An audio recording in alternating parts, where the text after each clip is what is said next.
you know how to lose weight and you know how to train, but you just don't do it. And I believe if you don't know and you ignore it, well, there's a big problem, but you actually don't know. Because what you did know maybe was 20 years ago when you were 22 years old, and at college, childless, at college, no stress and no pressure on you apart from passing your exams. And now 25 years later, you're running a law firm, you got 2 children at home, you deal with a ton amount of stress. What worked for you 20 years ago will possibly not work for you after 2 children, hormonal imbalances, and everything that life has brought you.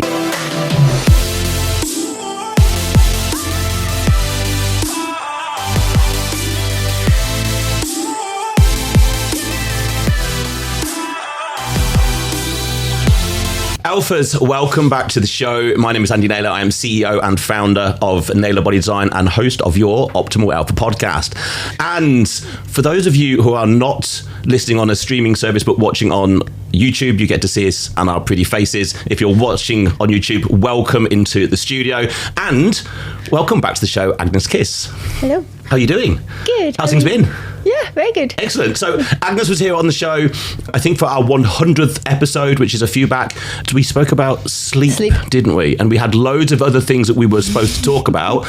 And we used a whole episode just to talk about sleep, which was great, which has left us with lots of other topics. So we thought we'd get back in the studio and we would cover another topic. And what are we going to cover today, Agnes? Oh, loads of things, loads of food. So food. Training. Are we going to try and do food and training? Yeah. Okay. I mean, in terms of like time management, and then we see where we get. We will cover one thing from one topic. So we were kind of going to talk about food. Okay, so just to give our listeners some perspective. So here at Naylor Body Design, we work with busy professionals, busy business leaders, C-suite entrepreneurs, VPs, just very busy, time-poor individuals who are successful in their own right, but maybe have been sacrificing their health and wellness along the way. And Agnes deals with very similar demographics, specifically just females, but lawyers and busy business people. So there's a lot of similarities there. In fact, many similarities there. So we thought we'd talk about food today. And try and uncover some of the difficulties and the issues those demographics face, and then maybe some of the strategies and tools that we've used, I think. So let's try and kick things off. Food. So from your perspective, with your client base, what would you maybe say are the maybe the top 5 biggest, let's not go top 5, let's go top 3. Let's keep it easy. Let's go, so the top 3 biggest initial struggles that you notice clients have when they first start working with you. What do you think those might be? One is definitely, I mean, we talk about this all the time, but you don't know what you don't know. How can you follow even like a healthy diet when you don't actually know what healthy diet is? Number 2, I would say, is because of the time management and the kind of always running out of the door sort of thing in the morning, you don't really have anything that you prepare for the day.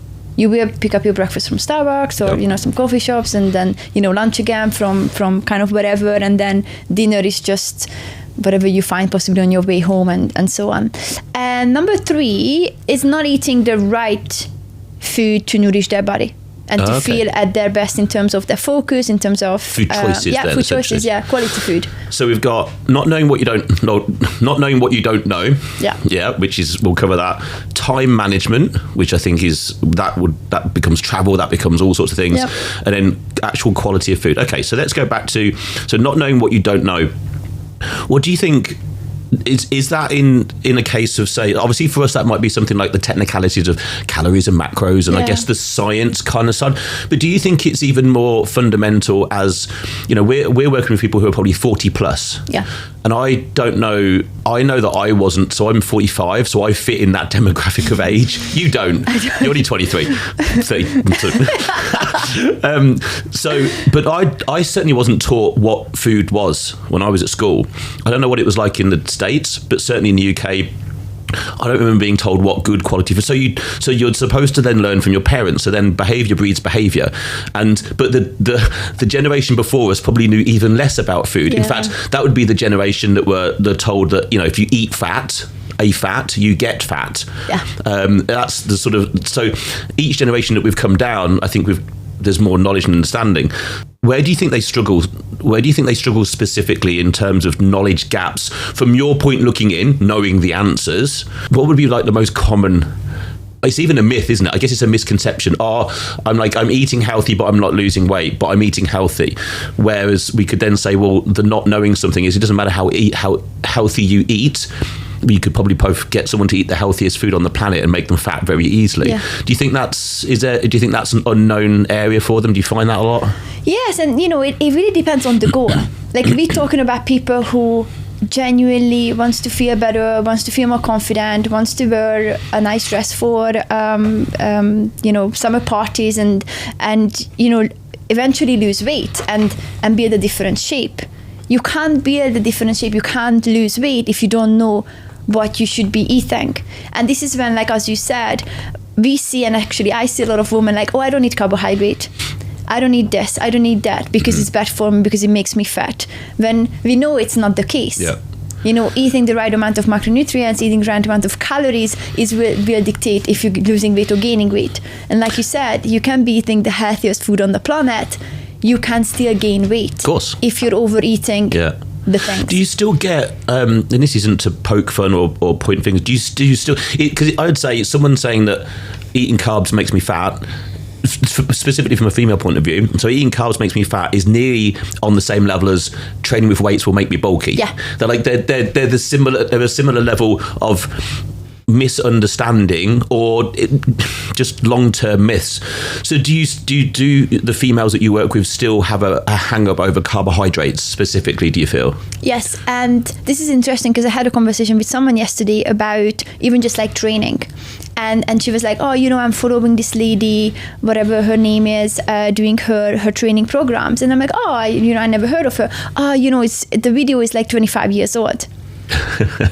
That's like Jane Fonda. It's like nearly a Jane Fonda Keep Fit DVD, which I think I can remember my mum doing years and years ago, which was like just kind of lying on the floor doing, I want to say lying on the floor doing like pelvic thrusts, which sounds weird as hell, but it's about, I could just remember like a class doing this. Yeah. So someone's still following something like that, even with all the information and knowledge that's out there right now. Exactly. And number two is like this particular lady was sharing the, that is great. It makes me really sweat. There's some high intensity jumping jacks and so on. And I'm like, one of the worst things that you can do, especially when you're 45 plus, is never mind you're awfully stressed at work, you're actually putting more stress and cortisol on your body. Like you're only increasing your cortisol levels by doing all this crazy jumping jacks and high intensity training rather than doing something that is a little bit more impact on your body, something that you can actually stick to in the long run. Because what we normally see is starting something like this, it makes me sweat, and a lot of people think that because I'm sweating, I'm burning body fat. Yeah. When we just know it's your body's just reacting to being overheated. I literally saw something appeared on social media. It was something to do with the science of fat loss, which I know to be a 3-stage process. We'll not dive into that in today's conversation, but it said in there, people still quite often believe that sweating is fat dying or whatever. It's just your body trying to cool itself down. So carbohydrates are still an unknown area. So what happens then? I guess someone comes to work with you, your team, and maybe they're not eating carbohydrates and their diet is all out of whack. And one of the first things you'll do is probably give them some sort of structured training and say, well, you then need to, it'll probably be like so technical term, it'll be like a glycolytic based training. In other words, using weights. Then we know that we need to refuel that individual with carbs. Okay, so now we've got a female from your perspective. You're saying you need to eat some carbohydrates. Do you get much kickback? Do you get much worry, stress, fear over the fact that, oh my goodness, my new coach that I've just invested for, and they're telling me to do the thing that literally I've been told my whole life I shouldn't do. What happens there? The easiest way to lead it back is, have you been trying to lose weight in the past 5 years? Yes. What have you been eating? X, Y, Z. Have you been successful? No. Then we clearly need a new structure because what you've been doing over and over and over and over again is not working. Yeah. So it's just kind of sanity to do the things that isn't work. Always do what you've always done. You'll always get what you've always got. Exactly. It's like, so you've been trying to lose weight, get in shape, maybe build certain parts of your body and shrink certain parts of your body, and you've been eating a certain way, which is probably massive restriction, more than likely probably not eating enough protein, I think, is something we've always found with women. They're like, oh, I'm eating 50, 60 grams of protein. I'm like, cool, that's about half what you need for a day, roughly. And they're like, oh, I can't eat any more. And they're like, no, we'll help you find a way around that. But then probably having way more actual fat intake, because it's easy to get a lot of calories from fat. Yeah, so it actually naturally make up. Okay, so you've got we've got carbohydrates as being one of those things in terms of not knowing. What about quality of food? Do you think understanding what actual real food literally is still an unknown? I.e., so the way I would look at it is, real food to me is a singular ingredient thing. Yeah, it either grew in the ground, grew on a tree, or it had a face. Sorry, any animal vegan lovers out there, but look, that's it's real. True. But that's real food at the end of the day. Either it's a singular ingredient. A carrot is a carrot. Rice is rice. That anything that's got more than one ingredient theoretically has been processed somewhere. Doesn't mean that then that's the devil. The more ingredients, the more devilish I would say it becomes eventually.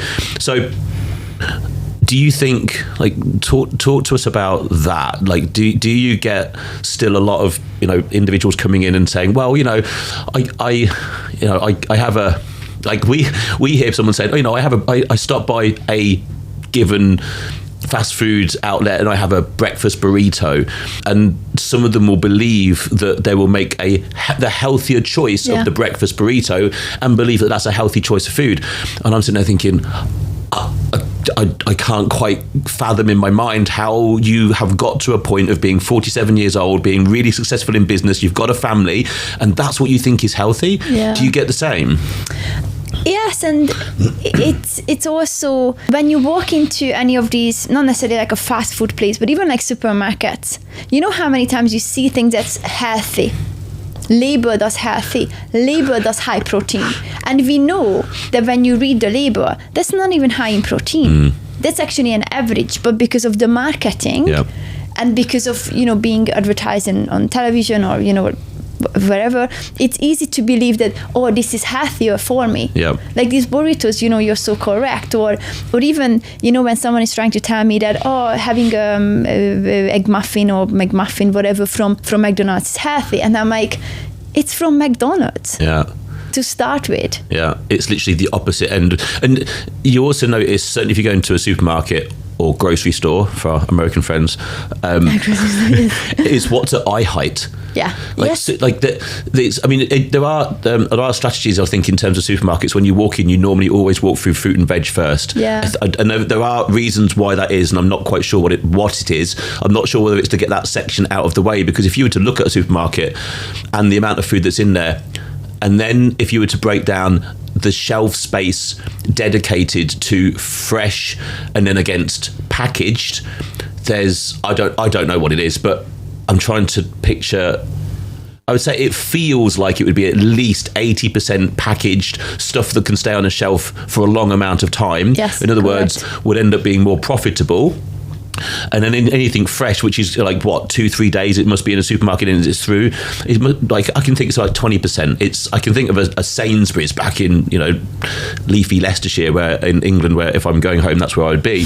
I can picture that supermarket, and it's not a lot. So then I guess we've then got an issue, which is not actual education but marketing, which is saying to someone, this is low fat, this is low sugar, this is high protein, when we would look at it and be like, it's none of those things. And in fact, none of those things are particularly useful anyway. It's just marketing that says, because when something is normally, I've seen something when it's low fat, it's weirdly high in sugar. It's like, so they need to compensate. You're right. So it's like you'd get a really low fat, I don't know, dessert, yogurt, something, and you'd actually look at the back and be like, it's slammed with sugar. And I'm not, sugar is not necessarily the devil, but it needs to say low fat, however high sugar. That would be a reality. And you know what's really, my mom is amazing when it comes to helping me and prepping my food and cooking my food and so on. And before I go home, she would normally do a big food shop and picking the high protein things, and I'm like, please mom, just stop buying things that I can't even eat, because you can get these yogurts that says 25 gram of protein per serve, or 25 gram protein, and then you find out, but you have to eat the whole tub, which is 700 calories. So it's like to get 5 per serving. Yeah. So it's, oh, bless you. So your mum's going. So you hang on. So you go home. So you go back to Hungary, and your mum goes out and does a. Used to. Not anymore. Because you told her not to. Okay. So she would go out and do a food shop, knowing that her fitness enthusiast daughter is coming home. She's like, I'll go out and get all the food. And bless her, so she's going out and looking around the supermarket for anything that says high in protein, and she's getting it. Yeah. But in reality, bless her, she's not quite getting, just go buy steak. Yeah. Mum, and now that's all they do. They got, beef, salmon, chicken, eggs, and I'm like, I get the rest. Yeah. And then, that's funny enough, you mentioned steak. We're both obviously massive fans of steak. And there's an interesting thing, because again, I don't know. I mean, women, I would say, I don't know on the whole, you can certainly correct me here, probably steak is not necessarily their first choice of a protein. I don't know if they were going out, they would think chicken maybe more, or fish. I don't know. Not so often steak. Agree, but I'm all about, and I don't know if you know Dr. Gabriella Lyons, she has this book called Forever Strong. And I recommend it for anyone, regardless of you're into fitness or not, to read it. Because she really, really goes deep into with, number one, the quality food you're eating. Number two is eating beef and how important beef is for your diet.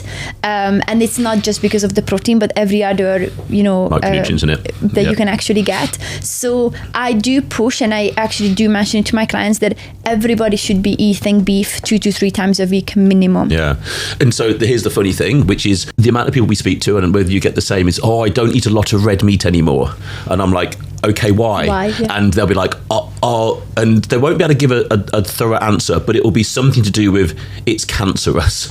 And that seems to be the first, or I don't know, it could be, or cholesterol, like cancerous or cholesterol. And my answer is, I hear you. I said, that's completely opposite to what I would do. And they're like, what do you mean? I'm like, well, if someone said to me, I could eat one source of protein for the rest of my life, it would be fillet steak. Yeah. And they look at me like I'm mad, and I'm like, my digestion would have other, like I would struggle to probably digest enough actual protein, because I eat too quick and I don't chew enough. However, it's the most nutrient dense overall protein on the face of the planet, and that's what I would choose. Which, it's as if eating eggs is unhealthy. Yeah. Right. Eating steak is unhealthy. Eating all the things that are really healthy, it seems as if we are told, or we are advised against eating, which seems, and I don't know about you, I noticed the same thing going through COVID. No one at any point told people actually just to drink enough water, get enough exercise, and eat the right foods. But weirdly, fast food restaurants were one of the first things that we were allowed into, certainly back in the UK. Anyway, that's a different subject. We can talk about this for forever. So, okay, let's go on. You were going to say? Yeah, so in terms of, steak, like red meat and eggs, you nailed it on the head. And the reason why they would say, I don't eat that much red meat anymore, because they perhaps gone and got their bloods done with the GP. It came back as high cholesterol. And what the GP would say, who only had about 7 hours of nutrition educational classes or whatever during their uni years, that, do you eat red meat? Then stop eating red meat because your cholesterol is high. Blood cholesterol and food cholesterol is different. Yeah. It's not the same. Yeah. So this is hard for people to get their heads around, and without diving into too much science, because again, everybody's different, and anyone who does their blood work and looks at their cholesterol levels, it's super interesting. I find it really interesting. But the cholesterol we eat doesn't become necessarily, only a very small, very small percentage of the cholesterol we eat becomes the cholesterol that actually is circulating in our blood. Our body creates its own, and it's the management of that, I think that, but that's a slightly more, there's other things to be taken into consideration, genetics, lifestyle. But people have been put off, I can't eat eggs because for some reason. If you think about it, eggs contain all the building blocks of life inside one thing. It's like it's nearly, if anything was a superfood, I think an egg, a whole proper organic egg, is probably the best thing. Yeah, literally. And people would be like, I can't, I don't want to eat eggs because of the cholesterol. And I'm like, and again, it's just misinformation. It's the same misinformation as you go back 3 decades and baby boomers, so my parent age group, were told that eating fat would make you fat. And so for instance, my mum would be like buying everything low fat because that's what she believed was correct at the time. And I was and she was still doing this as I was just starting to get into training, and I was like, it's not the fat amount, Mum, it's the calories. And because she would count calories as well. And I'm like, it's not the fat, it's the calories. And she couldn't compute. It was like everything had to be low fat. And I remember I was only just starting and thinking to myself, I don't think this makes any sense, but I don't know for sure because I'm only just starting to find out for myself. And this is why I think it's so misleading, especially when it comes to women, that let's say you know how to lose weight and you know how to train, but you just don't do it. And I believe it's, if you don't know and you ignore it, well, there's a big problem, but you actually don't know. Because what you did know maybe was 20 years ago when you were 22 years old. And at college. Childless, at college, you know, no stress and no pressure on you apart from passing your exams. And now 25 years later, you're running a law firm, you got 2 children at home, you deal with a ton amount of stress. What worked for you 20 years ago will possibly not work for you after 2 children, hormonal imbalances, and everything that life has brought you. It's not the same. And again, this then falls into the category of, it's, well, there's 2 things that come to mind. I know what to do, I just need to do it. Yeah. Well, there's two problems there. Well, the first one is, well, if you did know what you needed to do and you're not doing it, there's a problem, because then maybe the pain or the fear or the worry that you've got isn't clear enough to you of how bad things could get to give yourself a kick up the backside to do something. But then I know what I need to do, but I just need to do it. Okay, so I know what I need to do. There's a question mark over that. Maybe you did 20 years ago, but what you knew 20 years ago was that you could get away with eating certain things because you were maybe 21, 22, 25, whatever. So I think there's massive, and this is what we're covering here, which is there are massive knowledge gaps, and that's no one's fault. It's just, you know, people are off following careers, becoming lawyers, becoming, you know, running companies, and then, you know, thinking to themselves that they are still the athlete, or, you know, they still can get away with the food practices that they had 20 years ago, when in reality they're a completely, I'm not going to say they're a different biological being, but they're 25 years down the road. Of course. Like we are probably, I mean, I don't know about it is what it's like for you. I know it's different me dieting now than it was even 7 years ago. So when I was dieting for shows and I was like 37, 39, what I'm having to do now and how much stricter I think I need to be just to get any real degree of progress, I'm having to be way stricter than here I am, you know, like sort of 7, 8 years later. So, alphas, I interrupt this show with a simple message.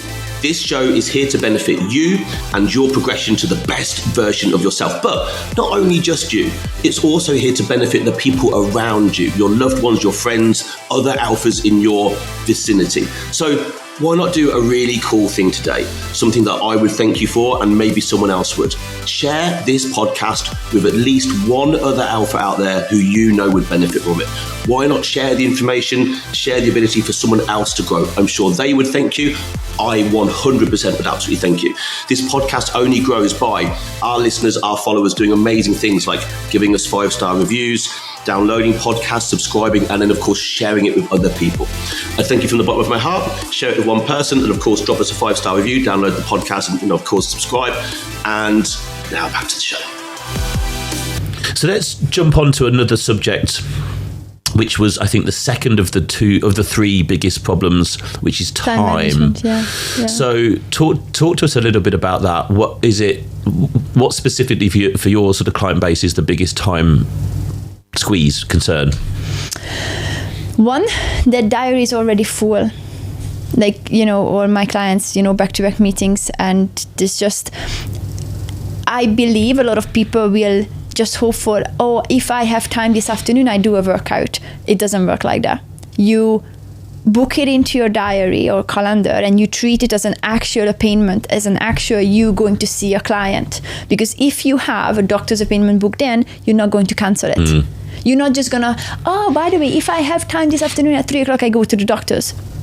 No, you won't, because they're not going to take you. So one, it's just being a little bit more organized. Organize your calendar, diary around your work, because of course that will come obviously first. Number 2 is, I see this a lot and actually hear this more often on consultation calls, that the procrastination and the go on social media, and you know what it's like. You open up social media, half an hour later, like, oh my god, half an hour where's gone. the time gone? Yeah. So one of my cheeky way of asking clients when they're like, I don't have time for this, show me your screen time.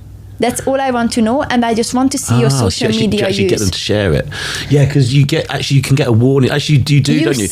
On iPhones now, does it not tell you exactly which what are you use? Productivity apps, which are social media apps? Actually, I've looked at that, and I didn't really soak the information up, but it's a really good tool. So you're actually using that and getting your clients to look at it and be like, there's the reality. Look how much time you're wasting. You have 4 hours on social media. And don't tell me you don't have 20 minutes. Or that's a real reality check, actually. It is, I'm sorry. I know if I looked at mine, I know mine would be high on both social media and productivity, because using things like Slack, Trello, things, Stripe, things like this. Yeah, so these I would spend time in those. But then, of course, I'm spending time looking at the social media content that we're looking at, putting out, maybe also seeing what's going on. And so there will be time on that. But we do have businesses that live in the world of that. But it is a bit of an excuse. But if you're a lawyer, I don't know what excuse you've got to be technically spending a huge, let's say the majority of your screen time on social media. Do you find that though? Is that and the two biggest problem comes in waking up in the morning and picking up your phone first thing in the morning. Okay. And this is why I use there's no phone in the bedroom. Yep. Like at all, because just get a clock, don't you? Take your phone in there. Very easy, yeah. And don't take your phone to bed with you. Yep.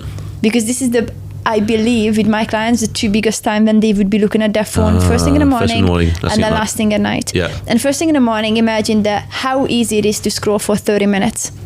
You could get a workout done in 30 minutes. Yeah. You could prep your breakfast in 30 minutes. In fact, you can prep the whole lunch for all your children and your husband in 30 minutes in the morning.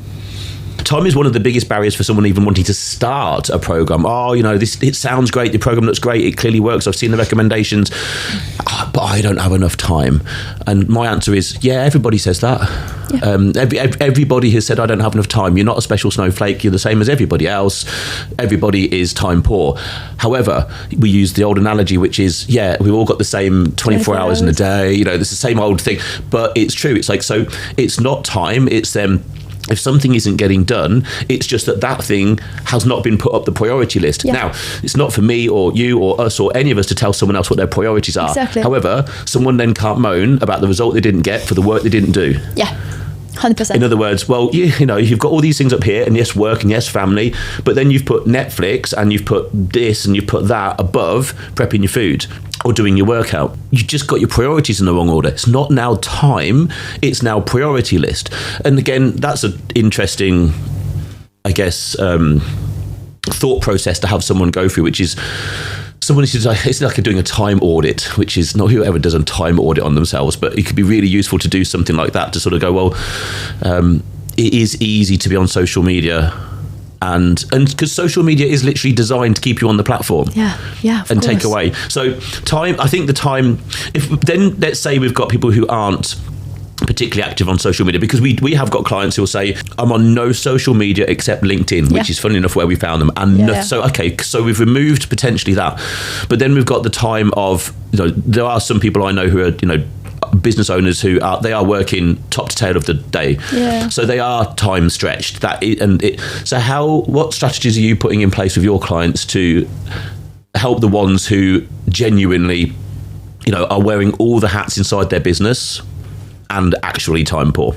Okay, so this is again comes down to energy feeds off energy.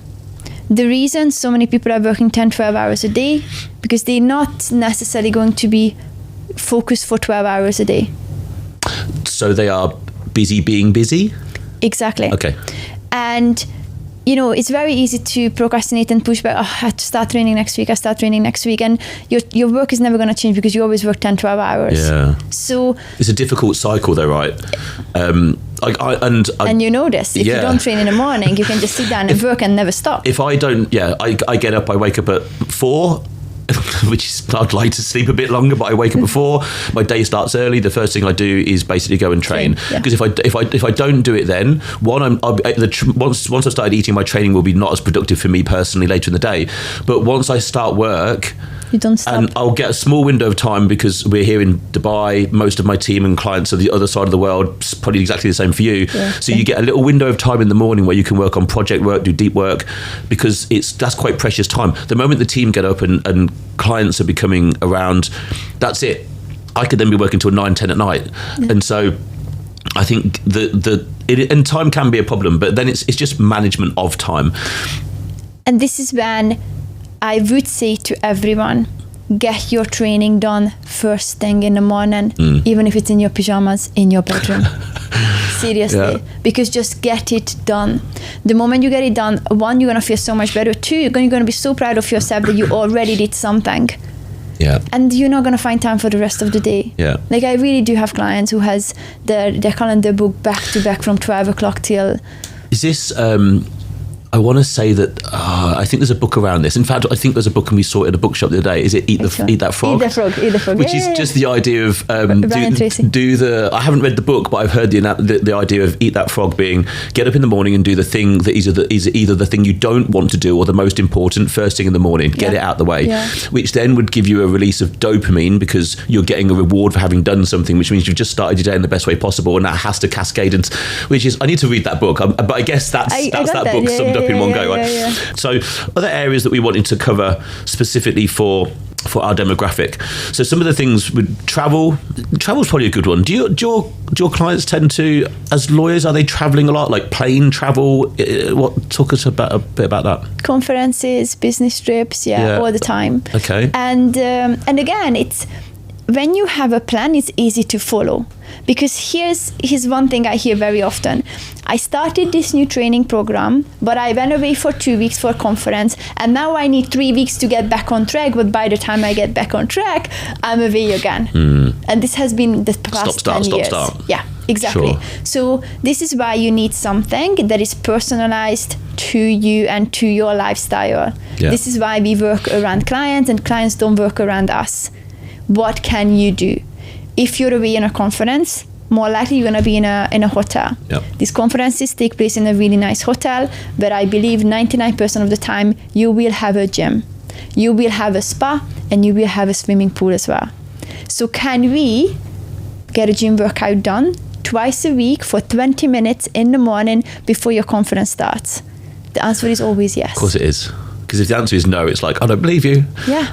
Because it's got to be possible. And even if there was no, let's say someone's Airbnb or something like that, so there's no gym, I'm sure you can do the same. I can create a body weight workout for someone that is really difficult. Like you can certain exercises in a certain order, repeated in a circuit style fashion can be one, just very difficult. Two, a really good way to start the day. Exactly. And three, it's another reason not to have an excuse not to do something. Do you get what about plane travel, airports, things like that? Because I traveled a lot last year. I think I took 13 flights. Oh my god. 13 flights. I love flying. So however, I love flying. I love plane food. It's not the best, but I love the whole experience of it. Generally, I'll eat less. I won't really eat in an airport particularly unless I really have to. And if I do, I'm really picky. I am really picky about what I'll find. I'll just find something as lean, protein-based, something as I can. On a plane, I'll basically eat so certainly, I'm lucky enough to be able to fly business class, a few times last year. And I'll just eat everything off that menu because I do enjoy the experience, and I'm at a point physique-wise where I can probably get away with it now and again. However, some people aren't at that point, and that's an amount of calories that can really stuff them up, plus they're sitting down for 7 hours, plus they're not hydrating. What advice would you give people for getting through airports, plane travel, if it's a very regular thing? Okay, so again, comes back to being prepared when you go to the airport. Mm-hmm. And I'm not going to say I know this, we're kind of the other end when I prep my food and I take, 2-3 meals. We need to make sure I have enough protein and so on. But some airports has really good things that they offer you in terms of, just as you said, being higher in protein, not necessarily, something really, really high in, sugar and carbs and so on. But then the other thing is, if you're eating during your flight, there's always protein sources. There's always protein options. You don't always need to have the little chocolate dessert because it's there. I do. Because it's normally a cheesecake. It's not. Sorry, I don't think I took a flight last year where I didn't have the dessert, because it'll be like a chocolate pudding cheesecake, and I'm going to eat it. But respectfully, you can get away with it. Most people can, and especially when we talk about women. And I think it's just this one last cake I'm going to have, and tomorrow I'm back on a diet. But you're never going to go. And it's not even, you don't need to be on a diet, but you really need to understand what you're eating. And again, when it comes to especially, tracking what you eat and understanding what you eat, you don't know what you don't know. If you have never tracked 100 grams of chicken, you don't know how it looks like on a plate. If you have never tracked even like a slice of bread, you don't know what it looks like. So you need to make sure that you have some knowledge behind it to be able to guess how much you're actually eating. So here's a question, because you talked about tracking. We know even after so long, I still track. I have periods when I do and don't. I mean, I think I went on MyFitnessPal, shout out MyFitnessPal, because I couldn't live without that. I went 1,487 days continually tracking absolutely everything, which I think is about 4 years. And then I made myself stop, because I thought, okay, I think it'd be wise to try something. So I can fairly eyeball food, but I'm still, when people will say this, oh yeah, I know. I've tracked my food. I did it for 3 weeks. I've got a rough idea. I know what I'm eating now. And I'm like, you will underestimate the amount of calories you eat and overestimate the amount of energy you expend, because that keeps us alive. That's how we work. Yeah. Do you get much kickback, particularly from women, obviously your demographic, on the idea of actually weighing everything and tracking it? Because that's probably one of the fundamentals of all food control, is be accountable for what you're shoving in your face. Yeah. So do you get much kickback from, I don't want to become obsessive with tracking food? Do you get much of that? So one, if you want to get to your goals, you will possibly want to get the fastest way. If you want to fly from New York to LA, you're not going to fly down to Miami and then to Mexico and then all the way down God knows where and then back up to LA. You're going to take the direct flight. And if you want to get to your goals the fastest you possibly can, you need to track. Now, here's the thing. So I have clients who track for a couple of weeks and then don't, and then track for a couple of weeks and then don't. Sure, okay. So many people, if you look at Monday to Friday, their eating habits will be very similar. The weekdays, the work days, where there's structure. Exactly. Yeah, gotcha. And then the weekend is obviously going to be different. And now this is where, when we actually track the weekend, I didn't realize a bottle of wine was this many calories. I didn't realize the cheesecake was this many calories. And it's an eye-opening for everyone. Sure. Actually, I thought I eat 1,200 calories, but it turns out I eat 4,000 calories. That's easy done with a cheesecake. Yeah, the bottle of wine. I think, and you've mentioned, so I think tracking is always one of those things where some people are all for it, and anybody who then does it, because people tend to think, and this is totally understandable, that I don't want to become a slave to tracking my food. I don't want to become obsessive, and it kind of feels like it's a food prison. Whereas I honestly think, if someone's goal is important, and let's say someone's got 60, 70 pounds to lose and, get off blood pressure meds and not be pre-diabetic and like serious stuff, then they need to lose the weight, they need to get healthy. Well, the quickest route to that is becoming accountable to food. Like, if someone needs to lose weight, we need to create a caloric deficit. Like, we know this. Well, the easiest way to do that is don't eat as much, not do more exercise. The doing more exercise is just, certainly with something like cardio, it's just to increase a caloric deficit. The amount of calories you burn off doing X amount of cardio pales in comparison to just not eating 500 calories. Yeah. It's so much easier. So the tracking, I think tracking ends up giving, I think it gives people freedom at the end, because they're like, well, so you can nearly say to someone, actually, there's no foods off the table, with a few caveats, but there's technically no foods off the table, because if your goal is to eat 2,200 calories, well, look, for most people, as long as you get enough protein in there, the fat and the carb content isn't as important really, for most people. If you're trying to get on stage or you're trying to get like under 10%, that's a different kettle of fish. If someone needs to lose 50 pounds, it's calories, then it's protein, and then you can pretty much just make the rest up through carbs and fats. Within reason, you're going to do absolutely fine. And I think I can think of the feedback of a lot of clients where they've turned around and said, I pushed back against the idea of tracking food. Now I love it because it means if I want to have a small bag of chips or a cookie or a bit of ice cream, I can actually make room for that in my day, know I can have it, don't feel guilty and like I've fallen off plan, and make progress. So it's like the opposite of, it's like liberation for food. But I think it takes time to actually sort of get to that particular point and do that. And also, with like, you should not be tracking your calories for forever. Why not? Because who would want to? Because if you don't want to, a woman I work with just want to feel good putting on a dress.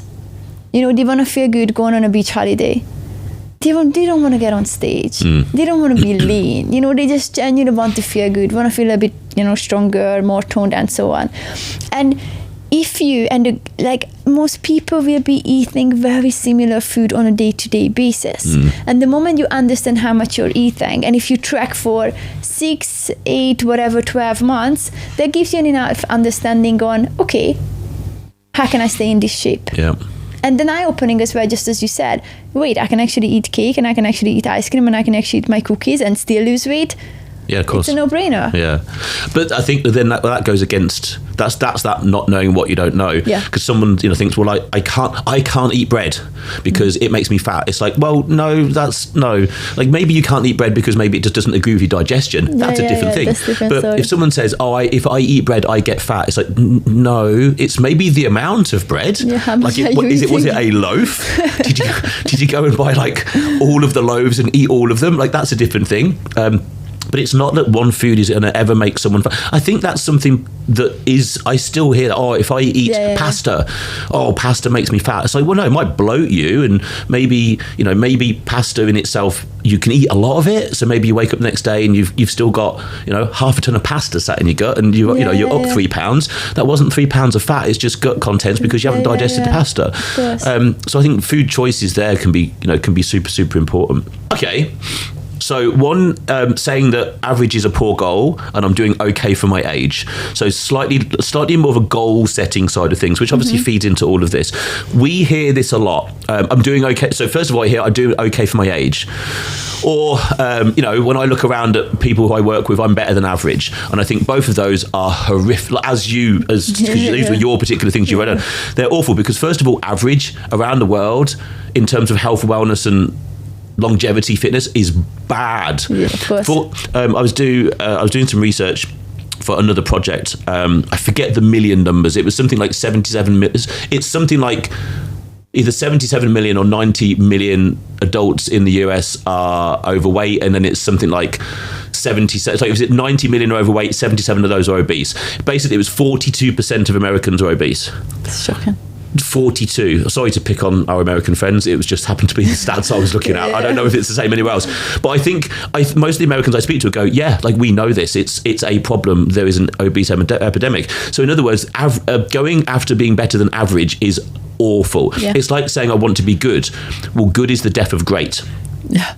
So tell me a little bit about your clients. Do they just do they say I just want to lose 15 pounds and I just want to be, or is it I really want to go after this goal and achieve it? Like, what do you mostly get? So this is interesting because I think anyone who's going through legal career, they have to be driven. There's no messing about in there because it's not easy, especially being accepted as a woman in a very male dominant industry. Because it's still, I believe it's quite still male dominant.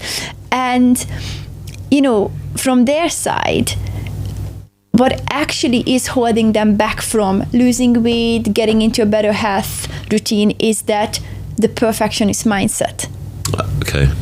And I know I kind of, went off your road right now, your question, but the reason a lot of people cannot get to their goals, especially in that level, because if they cannot stay perfect, they're not going to start at all. So it's either perfection or nothing. So then it's all or nothing kind of thing, you know. And that's because this has gone down another thing that I think I hear, which is I'm either all or nothing me. Yeah. And I'm like, okay, well that's a massive problem, isn't it? And they're like, what do you mean? I'm like, well, because most people then would be nothing, because to be all in means perfection. Perfection doesn't exist, which is like, and then it's well, I can't be perfect today, so I'll start tomorrow. Yeah. And then all these things can start to sort of wind themselves around each other, which then just falls into the procrastination bucket, I guess, at the end of the day. Yeah. So if I can't be perfect, so I think all or nothing is awful, and people do say it, and I think understandably as a not badge of honor, but it's supposed to be a good thing. I'm all or nothing, but most people then would fall into the nothing category. Most people don't then fall into the being all. I don't see it. Because, well, if that were true, then how do 42% of a whole country be obese? Because if most people were all or nothing and were then all, well, then it would be like 10% obese, or that number would be lower. So, like, literally, the stats tell us that human mindset, human nature, is to, if certainly for the perfectionist type of person, is to then, I can't quite do it perfectly today. Or I started perfect, I completely stuffed it up the wall at a business lunch, I'll get back on it tomorrow. And the same in the week, isn't it? It's like, and this is another massive thing, which is I can be really good during the week and then it's all up the wall at the weekend. So in other words, seeing the week as 5 days and 2, which I think is a huge issue, which is really normal because people have a split week. It's 5 days and 2. Well, there's only reason that, to my understanding, someone can tell me different if they know, there's only reason we have a weekend, which was the Industrial Revolution, which was back when we had lots of manufacturing and factories. The people who owned the factories realised they couldn't just drive workers, for 7 days a week and think that they would be productive. So like, I'll tell you what, we'll just give them like 2 days off a week. We'll make them work 5, give them 2 days off, so that becomes a weekend. Well, that's now our culture, right? Yeah.